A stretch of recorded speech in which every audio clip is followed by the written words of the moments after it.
Friends ఇప్పుడే అందిన వార్త బయటపడ్డ పెద్ద స్కామ్ హైదరాబాద్లో అంటూ లేటెస్ట్ అప్డేట్ అయితే రావడం జరిగిందండి. సో ఆ వివరాలు ఏంటనేది వీడియోలో తెలుసుకుందామండి. వీడియోని చివరి వరకు చూడండి, కంప్లీట్ ఇన్ఫర్మేషన్ అయితే అర్థమవుతుంది. మీలో ఇంకెవరైనా సరే మన ఛానల్ సబ్స్క్రైబ్ చేయకుండా చూస్తున్నట్లయితే వెంటనే మన ఛానల్ సబ్స్క్రైబ్ చేసుకోండి.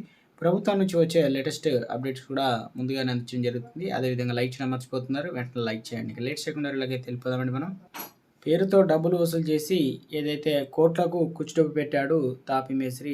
ఆంధ్రప్రదేశ్లో అనంతపురం జిల్లా గుత్తికి చెందినటువంటి పుల్య 2 దశాబ్దాలుగా హైదరాబాద్లో ఎస్ఆర్ నగర్లో నివాసం ఉంటున్నారు.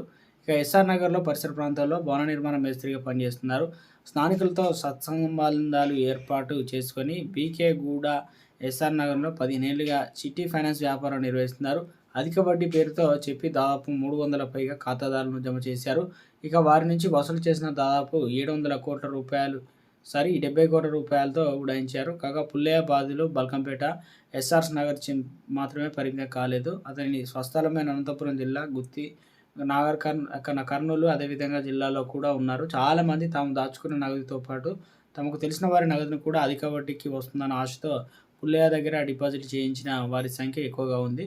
డబ్బు కోసం ఖాతాదారుల నుంచి ఒత్తిడి పెరగడంతో పుల్లయ్య ఈ నెల 24, 25, 26 తేదీల్లో డబ్బులు చెల్లిస్తానంటూ నమ్మబలికాడు. తర్వాత అయితే 23వ తేదీ సాయంత్రం తన ఫార్చునర్ వాహనాన్ని ఇంట్లోనే వదిలి ఒక క్యాబ్లో తన కుటుంబ సభ్యులతో కలిసి వెళ్ళిపోయినట్టు తెలుస్తుంది. ఇదిలా ఉంటే నగదు కోసం పుల్లయ్య ఇంటికి వచ్చిన వారికి ఇక్కడ వాస్తవ పరిస్థితులు చూడగా అసలు విషయం వెల్లడైంది. చాలామంది పెళ్లిళ్ళు, వ్యాపారం, విద్యా, వైద్య అవసరాలకు సంబంధించి పుల్లయ్య దగ్గర 24, 25, 26 తేదీల్లో డబ్బులు తీసుకోవాల్సి అయితే ఉంది. పుల్లయ్య ఉడాయించిన విషయం తెలుసుకున్న బాధితులు గగ్గోలు పెడుతున్నారు. బీకే గూడలోని ఆయన నివాసానికి చేరుకున్నారు. ఈ మేరకు బాధితులు ఎస్ఆర్ నగర్ పోలీసులకు అయితే ఫిర్యాదు చేయడానికి సిద్ధమయ్యారు.